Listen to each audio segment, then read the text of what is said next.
Hi,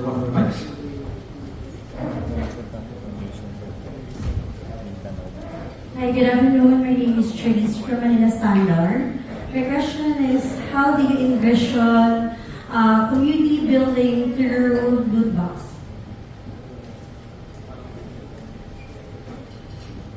Sa side ko naman po, ma'am, on behalf of content creator, I think isa lang naman po magiging strategy namin if we're gonna build some community on it. Like, kung ano po yung community namin sa, for example, sa TikTok or sa Facebook, ililipat na lang po namin siya doon, i-migrate namin. At syempre, papalaking pa po namin siya. Kasi, if ever na yung ginagawa ko ngayon sa loot box po kasi, like 100% accurate siya talaga, which is super nice.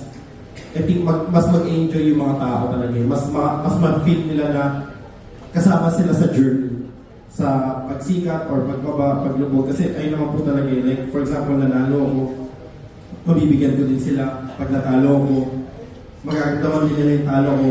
Pagka sabi natin na nagbebenta ako ng merchandise, may freebie din sila. So mabibigay ko po yun. Hindi lang siya sa pag-giveaway. At the same time, magagamdaman po nila na yung content creator, reachable siya. Hindi siya malayong maabot. So, ayun yung kinagandaan kay Lootbox po talaga. Sa side po ng content creator. And I think for us, again, as the platform kasi, our job is really to equip them with the tools that they need. So one thing that I would like to hone in on is actually, kanina sa sagot ni H2O ni Yawi, di sila nag-giveaway before. Ang goal nila is to teach people, but you give them the tools to do so, you incentivize them to actually build that community that way. So that's how we envision community building. We feel na communities, not to say that communities have to be transactional, they don't have to be transactional, but there should be reciprocity. In any relationship, there is a reciprocity there. It doesn't have to be transactional.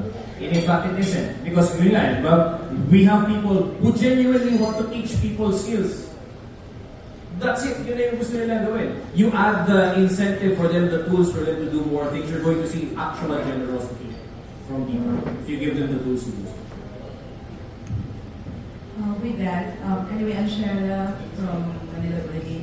What are you hoping to achieve on your first year of operations? First year? That's a great question. First year. Obviously, we want to reach more people. We want to demonstrate our value to not just content creators, but to audiences. So we want to grow the platform, diba? Our first year, we want to be able to really nail down yung main core function namin as a website, which is empowering creators and then giving back to their communities. I think if we can nail that correctly, we can see genuine organic growth. Obviously, we have our target numbers. Obviously, we also have to constantly look at our target numbers, rethink our target numbers. So I'm not even going to focus on that, right? For us, really, because this to us is an investment in the future for not just ourselves, not just people who are content creators now.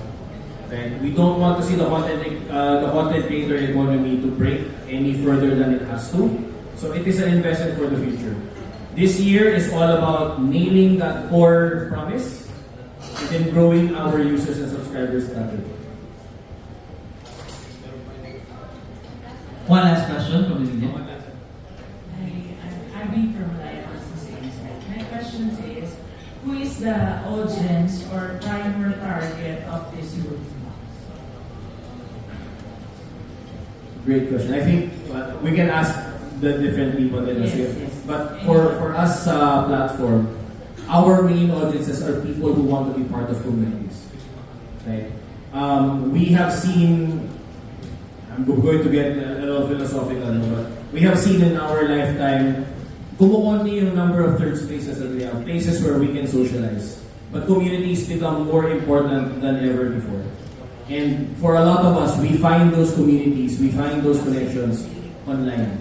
That's why we want to support content creators who want to create that community. Maganda yung sinabi ni Boss Dogs. Sabi niya, kasama sila sa journey. Kasama sila when you win, when you lose, when they want to feel that. That's what you want your community to be there for. So that's why our offering is for people who want to build their communities.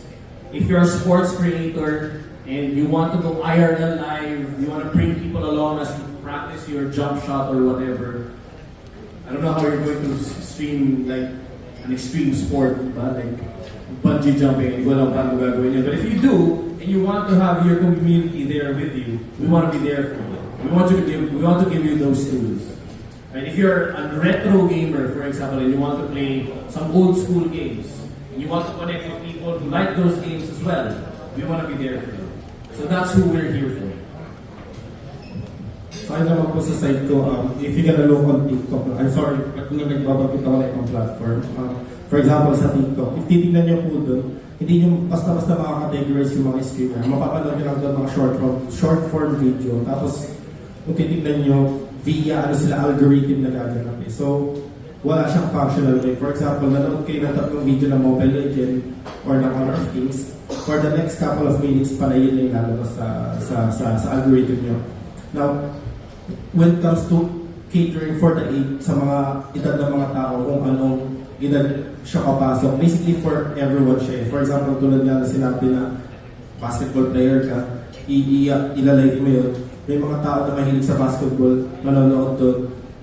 Sabi natin na Honor of Kings kami, naglalaro ng Honor of Kings. May mga tao manonood sa amin ng Honor of Kings. It's catered to everyone po. Hindi lang po siya limited for young generation. It's limit na siya. Pwede din po siya sa mga may na tulad ko po may anak na nanonood po kami ng asawa ko kung paano mag-alaga. For example, nagkasakit yung anak, nag-search kami sa YouTube kung bakit ganyan, bakit ganyan. Tapos, nanonood din kami ng Bluey kasabay ng anak ko. So, kaya, nagigets ko po yung question na kanino nag-cater talaga si Goldbox. I think it's for everyone talaga. Ay yung kinagandahan eh. Welcome, walang age limit siya. So, kahit sino pwede manood at may mahahanap kayo content creator na mag-click sa vibes niyo sa gusto niyo.